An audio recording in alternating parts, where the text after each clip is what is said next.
Today is day 8 of our read aloud. So for our chapter today, it's chapter 22, and I want to say it might be our last chapter. So only read a couple pages to kind of prolong it a little bit. It's called The Prophecy Comes True. Okay. We were the first heroes to return alive to Half-Blood Hill since Luke, so of course everybody treated us as if we'd won some reality TV contest. According to camp tradition, we wore laurel wreaths to a big feast prepared in our honor, then led a procession down to the bonfire where we got to burn the burial shrouds our cabins had made for us in our absence. Annabeth's shroud was so beautiful, gray silk with embroidered owls. I told her it seemed a shame not to bury her in it. She punched me and told me to shut up. Being the son of Poseidon, I didn't have any cabin mates, so the Ares cabin had volunteered to make my shroud. They'd taken an old bedsheet and painted smiley faces with the X'd out eyes around the border and the word loser painted really big in the middle. It was fun to burn. As Apollo's cabin led the sing-along and passed out s'mores, I was surrounded by my old Hermes cabin mates, Annabeth's friends from Athena, and Grover's satire buddies, who were admiring the brand new searcher's license he'd received from the Council of Cloven Elders.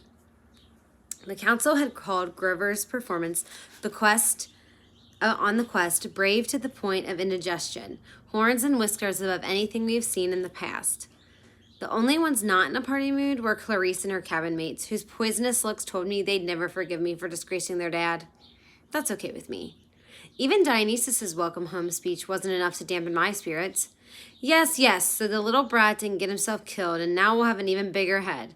Well, huzzah for that. In other announcements, there will be no canoe races this Saturday. I moved back into cabin 3, but it didn't feel so lonely anymore. I had my friends to train with during the day. At night, I lay awake and listened to the sea, knowing my father was out there. Maybe he wasn't quite sure about me yet. Maybe he hadn't even wanted me born, but he was watching. And so far, he was proud of what I'd done. As for my mother, she had a chance at a new life. Her letter arrived a week after I got back to camp. Excuse me.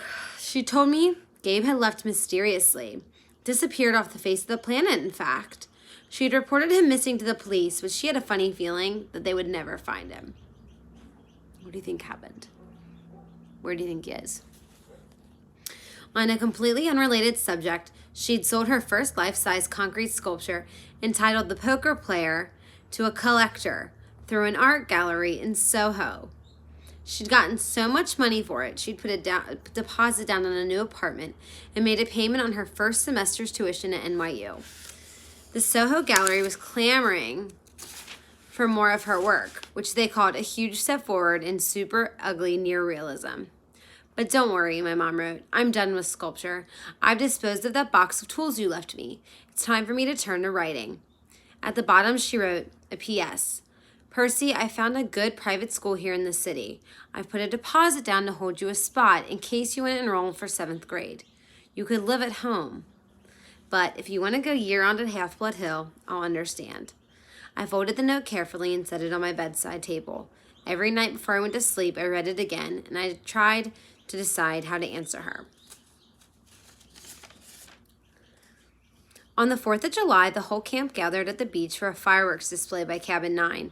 Being Hephaestus' kids, they weren't going to settle for a few lame red, white, and blue explosions. They'd anchored a barge offshore and loaded it with rockets the size of Patriot missiles. According to Annabeth, who'd seen the show before, the blast would be sequenced so tightly they'd look like frames of animation across the sky. The finale was supposed to be a couple of 100-foot-tall Spartan warriors who would crackle to life above the ocean, fight a battle, then explode into a million colors. As Annabeth and I were spreading a picnic blanket, Grover showed up to tell us goodbye. He was dressed in his usual jeans and t-shirt and sneakers, but in the last few weeks he'd started to look older, almost high school age. His goatee had gotten thicker, he'd put on weight, his horns had grown at least 1 inch. So he now had to wear his Rasta cap all the time to pass as human. I'm off, he said. I just came to say, well, I tried to feel happy for him. After all, it wasn't every day a satyr got permission to go look for the great god Pan, but it was hard saying goodbye. I'd only known Grover for a year, yet he was my oldest friend. Annabeth gave him a hug. She told him to keep his fake feet on. I asked him where he was going to search first. Kind of a secret, he said, looking embarrassed. I wish you could come with me, guys, but humans and Pan.